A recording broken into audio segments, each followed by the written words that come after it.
ഇത് മാസ് മോട്ടോഴ്സിൽ നിന്നാണ്. Honda deo വണ്ടി നമ്മൾ ജനറൽ സർവീസായിട്ട് വർക്കിന് കയറ്റിയിട്ടുണ്ട്. അപ്പോൾ അതിനകത്ത് നമുക്ക് ജോബ് കാർഡിൽ പറഞ്ഞേക്കണ വർക്ക് ഹോൺ ചെക്കപ്പ് പറഞ്ഞിട്ടുണ്ട്. സ്വിച്ചിൻ്റെ കംപ്ലയിൻ്റ് ആണെന്നുള്ള രീതിയിലാണ് കസ്റ്റമർ പറഞ്ഞത്. പക്ഷേ നിലവിൽ സ്വിച്ചിൻ്റെ കംപ്ലയിൻ്റ് അല്ല, ഹോണിൻ്റെയാണ് കംപ്ലയിൻറ്റ്. പിന്നെ എഞ്ചിൻ ഓയിൽ ചെക്ക് ചെയ്തിട്ട് മാറ്റണം, ജനറലായിട്ട് സർവീസ് ചെയ്യണം, വാട്ടർ സർവീസ് ചെയ്യണം, വണ്ടി കഴുകണം. ഇത്രയും കേസാണ് മെയിനായിട്ട് പറഞ്ഞേക്കണം കേട്ടോ. അപ്പോൾ നമ്മൾ വണ്ടി വർക്കിനായിട്ട് കയറ്റി അതിൻ്റെ ബാക്ക് വീലിൻ്റെ ഭാഗം തൊട്ട് നമ്മൾ ചെക്ക് ചെയ്ത് വരുന്നുണ്ട്. ബാക്കിലത്തെ ബ്രേക്ക് ലൈനർ നമുക്ക് അഡ്ജസ്റ്റ് ചെയ്യാനുണ്ട്. ഇപ്പോൾ ഞാൻ ഫ്രണ്ട് വീൽ അഴിച്ച് നിർത്തിയേക്കണം, അത് കാരണം ബാക്ക് വീൽ അഴിക്കാത്ത. അപ്പോൾ അത് കംപ്ലീറ്റ് ചെയ്തതിന് ശേഷം ബാക്ക് വീലും കൂടി അഴിച്ച് അതിൻ്റെ ബ്രേക്ക് ക്യാമൊക്കെ ഒന്ന് അഴിച്ച് ഗ്രീസ് ചെയ്ത് റീസെറ്റ് ചെയ്യും കേട്ടോ. ബ്രേക്ക് ലൈനർ അഡ്ജസ്റ്റ് ചെയ്യാനുണ്ട്.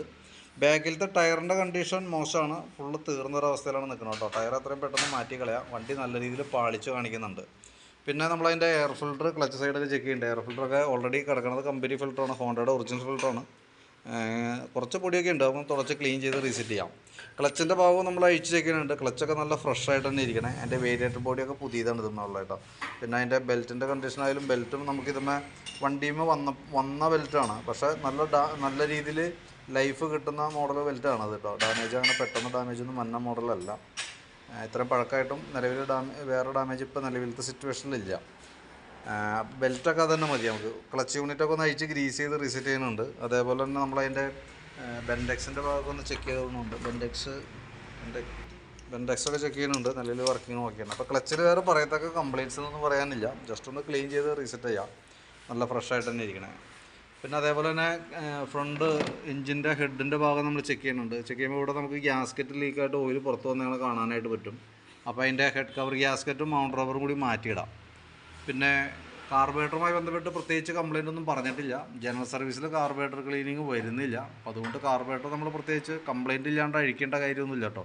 അപ്പോൾ നിലവിൽ അങ്ങനെ ഉപയോഗിക്കാം. കാരണം ഇപ്പോഴത്തെ പെട്രോൾ ഉപയോഗിക്കുന്ന വണ്ടിക്ക് ഒട്ടുമിക്ക വണ്ടിക്കും കംപ്ലയിൻസുകളുണ്ട്. ഓവർഫ്ലോ കംപ്ലയിൻ്റാണ് മെയിൻ പ്രോബ്ലമായിട്ട് വരാം. നമ്മുടെ വണ്ടിക്ക് വേറെ നിലവിൽ ഇതുവരെ ആ കംപ്ലയിൻറ്റ് കാണുന്നില്ല. നമ്മൾ ഓടിച്ച് നോക്കുമ്പോഴായാലും പ്രത്യേകിച്ച് കംപ്ലയിൻ്റ് ആയിട്ടൊന്നും പറഞ്ഞിട്ടില്ല. അപ്പോൾ അതുകൊണ്ട് തൽക്കാലം നമുക്കത് അഴിക്കേണ്ട. പിന്നെ അതേപോലെ തന്നെ ഫ്രണ്ടിലേക്ക് വരുമ്പോൾ ഫ്രണ്ട് ബുഷ് സെറ്റൊക്കെ ഫുള്ള് പോയി കിടക്കുന്നുണ്ട്. ഫ്രണ്ടിലത്തെ ഷോക്ക് അബ്സർ കംപ്ലയിൻ്റ് ആണ്. അപ്പോൾ അതുകൊണ്ട് തന്നെ ചെറിയൊരു കെട്ടറി ചാടിയാൽ പോലും നല്ല രീതിയിലുള്ള തെറിപ്പാണ് വണ്ടിക്ക് അനുഭവപ്പെടുന്നത്. അപ്പോൾ അങ്ങനെ വരുമ്പോൾ സ്വാഭാവികമായിട്ടും ഹാൻഡിലിൻ്റെ ബെയറിങ് കംപ്ലയിൻറ്റ് വരും. ഓൾറെഡി ഹാൻഡിൽ ബെയറിങ് കംപ്ലയിൻ്റ് ആണ്. ഫ്രണ്ടിലേക്ക് നമ്മളിപ്പോൾ ഇളക്കുന്ന സമയത്ത് നല്ല ഷേക്ക് ഉണ്ട്. അതായത് വണ്ടി ഓടുന്ന സമയത്ത് ഫ്രണ്ട് ബ്രേക്ക് ഒന്ന് പിടിച്ച് കഴിഞ്ഞാൽ അറിയാം കറക്റ്റായിട്ട് വണ്ടി ഇളകണത്, ഫ്രണ്ട് സൈഡ് ഇളകണമായിട്ട് നമുക്ക് മനസ്സിലാവും.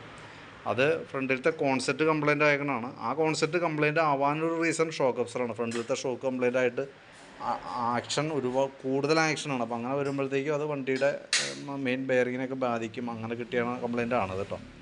അപ്പോൾ ഫ്രണ്ടിലത്തെ ഷോക്ക് അസംബ്ലി മാറ്റുന്നുണ്ടെങ്കിൽ മാത്രം കോൺസെപ്റ്റ് മാറ്റിയാൽ മതി. അതല്ലാണ്ട് മാറ്റിയിട്ട് കാര്യം ചെയ്യാൻ നിൽക്കില്ല. പിന്നെ നമുക്ക് ബുഷൊക്കെ ഒന്ന് അഴിച്ച് ഗ്രീസ് ചെയ്തിടാനുണ്ട്. അതേപോലെ തന്നെ ഫ്രണ്ടിലത്തെ ബ്രേക്ക് ലൈനർ നമ്മൾ കൂട്ടത്തിൽ കൂടെ ഒന്ന് അഴിച്ച് ക്ലീൻ ചെയ്ത് റീസെറ്റ് ചെയ്യുന്നുണ്ട്. വേറെ പറയത്ത കംപ്ലയിൻ്റ് ഒന്നുമില്ല. പിന്നെ ഫ്രണ്ട് വീൽ ബെയറിങ് ചെക്ക് ചെയ്ത് വേറെ കംപ്ലയിൻ്റ് ഒന്നുമില്ല. ടയർ ഫ്രണ്ട് പുതിയ തന്നെ കിടക്കണം കേട്ടോ. അപ്പോൾ നിലവിൽ നമുക്ക് ടയർ മാറ്റിയിടുമ്പോൾ നമുക്കൊരു കാര്യം ചെയ്യണം നന്നായിരിക്കും. കാരണം എന്ന് വെച്ച് കഴിഞ്ഞാൽ പുതിയ ടയർ, ഇപ്പോൾ ബാക്കിലത്തെ ടയർ ഏകദേശം തീർന്ന് നിൽക്കണേ.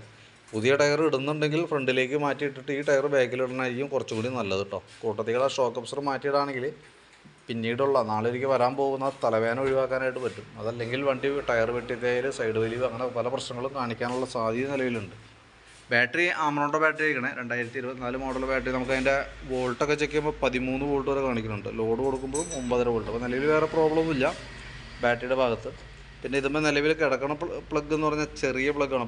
ഈ പഴയ മോഡൽ ബൈക്കുകൾക്ക് വന്ന പ്ലഗ്ഗാണ് നമുക്ക് കിടക്കാം. ഇത് കിടന്നാണ് ഓടിക്കൊണ്ടിരിക്കണേ. അപ്പോൾ സ്വാഭാവികമായിട്ടും നമുക്കിത് മാറ്റിയിട്ട് മറ്റേ പ്ലഗ് ഇടുന്നത് വലിയ പോസിബിൾ അല്ല. കാരണം എന്ന് വെച്ചാൽ ഇതിൻ്റെ ബാലൻസ് ഉള്ള ത്രെഡിലൊക്കെ കരി വന്ന് അടഞ്ഞിട്ടുണ്ടാവും. അപ്പോൾ പിന്നെ നമ്മൾ മറ്റേത് കമ്പനി ശരിക്കും യഥാർത്ഥത്തിൽ ഇതിൻ്റെ പ്ലഗ് കയറ്റിയിടാൻ നോക്കുമ്പോഴത്തേക്കും ത്രെഡ് ടൈറ്റ് ആവാനും ഒന്നോലെ പ്ലഗ് ഒടിഞ്ഞു പോയോ ത്രെഡ് പോയോ എന്തെങ്കിലും ചെയ്യാനുള്ള സാധ്യതയുണ്ട്. പരമാവധി തന്നെ യൂസ് ചെയ്യാം. ഏതെങ്കിലും സ്റ്റാർട്ടിങ് കംപ്ലയിൻ്റ് എന്തെങ്കിലും കാണിച്ചപ്പോൾ പുറമെ വർക്ക്ഷോപ്പുകളിൽ നിന്ന് ടേണാണ് എന്തെങ്കിലും പരമാവധി തന്നെ ഇട്ട് യൂസ് ചെയ്യാം. വേറെ മാർഗ്ഗമില്ല.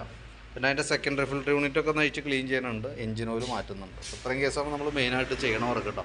അപ്പോൾ ഞാൻ അതിൻ്റെ ഏകദേശം ഒരു എസ്റ്റിമേറ്റ് ആക്കിയിട്ട് ഡീറ്റെയിൽസ് വാട്സാപ്പിലേക്ക് ഒന്ന് സെൻഡ് ചെയ്തിട്ടേക്കാം. വീഡിയോ കണ്ടു കഴിയുമ്പോൾ നോക്കിയിട്ടൊന്ന് റിപ്ലൈ ഇട്ടോളാം. റിപ്ലൈ കിട്ടിയിട്ട് നമുക്ക് അതനുസരിച്ചിട്ട് വേണം വർക്ക് ചെയ്യാനായിട്ട്. അപ്പോൾ പരമാവധി വീഡിയോ കണ്ടു കഴിയുമ്പോൾ തന്നെ ഒന്ന് റിപ്ലൈ ചെയ്യാനായിട്ട് ശ്രമിക്കുക. ഓക്കെ.